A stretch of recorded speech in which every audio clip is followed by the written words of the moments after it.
Today we have another special guest, Mr. Hakim Mamoni. Could you please introduce yourself, Mr. Hakim? Yes, good morning. My name is Hakim. I was born in France. I'm essentially a tech guy, software development, mostly for financial institution. I've been the CTO of Coinsilium since the beginning. I'm also one of the co-founders of Coinsilium, and I'm absolutely fascinated by all subjects fintech and blockchain.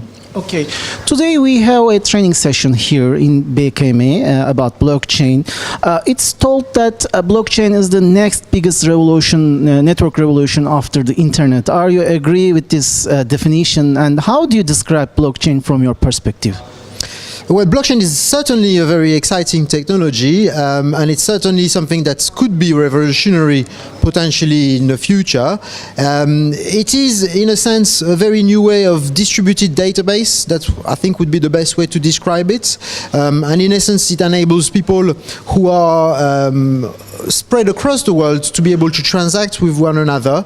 The most famous blockchain is the one that underpins the Bitcoin technology, but there are many other blockchains now available.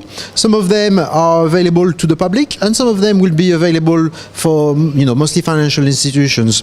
So it is very exciting, whether you're looking at public blockchain or private blockchain, and the kind of development that can be done using the technology are limitless, in the sense that as long as someone has strong creativity and the skills to develop an application, they could potentially leverage the blockchain technology to build something very new.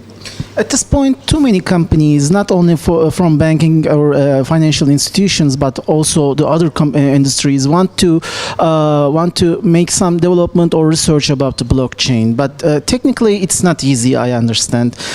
What kind of strategies do you suggest to the companies to get in this term and in this research and development experience?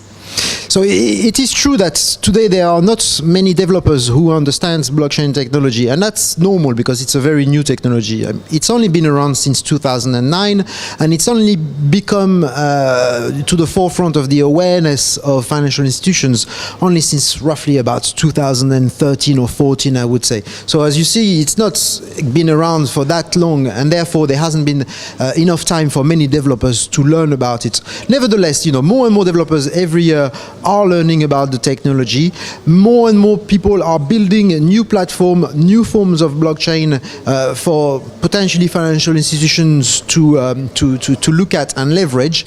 Now, it is essential for the financial institutions, before they choose the technology that may work for them, to really study what is the business case for using that technology, how they will use it. The essence of blockchain technology lies in collaboration between more than one institution, obviously, because we're talking about a distributed network. So the idea of forming consortiums is a strong idea.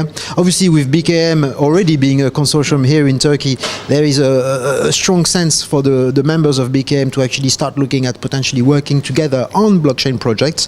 And as far as skill sets are concerned, there are some courses available, whether online or in the physical world, for developers to go and attend, so that they can actually learn the various elements of blockchain technology.